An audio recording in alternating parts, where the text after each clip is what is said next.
राष्ट्रीय खेल प्रशासन नियम 2026 के संबंध में निम्नलिखित में से कौन सा विकल्प कथन गलत है? पहला विकल्प है नियम राष्ट्रीय खेल चुनाव पैनल को समाप्त करता है और सभी चुनाव शक्तियां राज्य सरकारों को हस्तांतरित करते हैं। दूसरा ऑप्शन है सामान्य निकाय में उत्कृष्ट योग्यता वाले 50% खिलाड़ी महिलाएं होनी चाहिए। तीसरा ऑप्शन है नियम ओलंपिक पदकों से लेकर राष्ट्रीय चैंपियनशिप तक की उपलब्धियों को कवर करने के लिए 10 स्तरों के साथ एक स्तरीय प्रणाली निर्धारित करते हैं। चौथा ऑप्शन है नियम राष्ट्रीय खेल निकायों के सामान्य निकाय में कम से कम 4 उत्कृष्ट योग्यता वाले खिलाड़ियों को शामिल करना अनिवार्य करते हैं।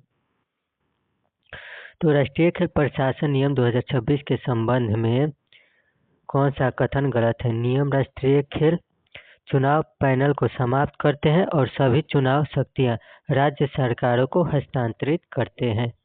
अगला सवाल, भारत में आत्मनिर्भर और विश्व पर प्रतिस्पर्धी सेमीकंडक्टर चिप डिजाइन इकोसिस्टम बनाने का लक्ष्य किस योजना का है?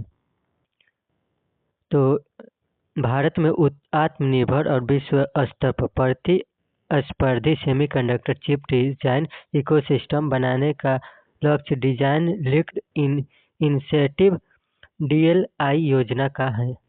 अगला सवाल, मुख्यमंत्री एतिकोली द्वितीय पात्र योजना असम सरकार द्वारा शुरू की गई प्रमुख कल्याणकारी पहल किस क्षेत्र के लिए बनाई गई है?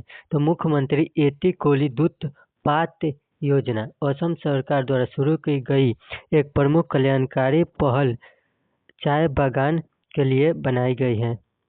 अगला सवाल, बेटी बचाओ ओ बेटी पढ़ाओ BBBP ने 2026 में अपनी 11वीं वर्षगांठ मनाई, जो लैंगिक भेदभाव से लड़ती है और लड़कियों के अधिकारों को बढ़ावा देती है। BBBP मुख्य रूप से किस अनुपात को बेहतर बनाने पर केंद्रित है?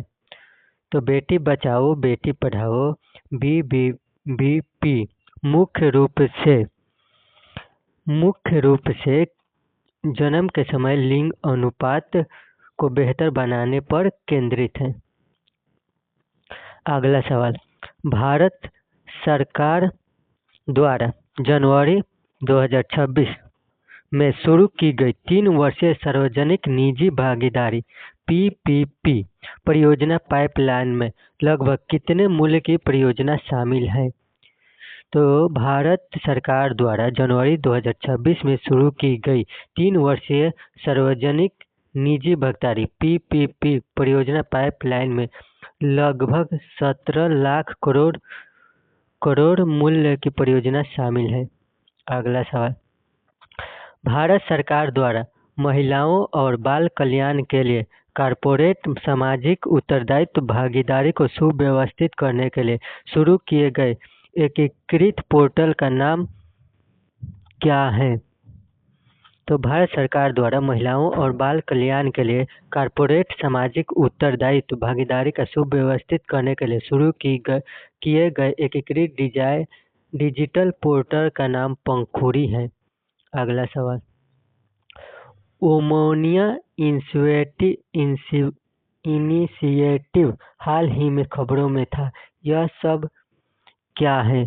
तो बोमोनिया इनिशिएटिव हाल ही में खबरों में था, यह सार्वजनिक खरीद में महिला नेतृत्व वाले स्मार्ट की भागीदारी को बढ़ावा देने के लिए है। अगला सवाल, भारत सरकार ने मैनुअल प्रक्रिया के स्थान पर पूरी तरह से डिजिटल उर्वरक सब्सिडी दावा प्रणाली शुरू की गई है, इस नई प्रणाली का नाम क्या है? तो भारत सरकार ने मैनुअल प्रक्रिया के स्थान पर पूरी तरह से डिजिटल उर्वरक सब्सिडी दावा प्रणाली शुरू की है, इस नई प्रणाली का नाम ई-बिल प्रणाली है।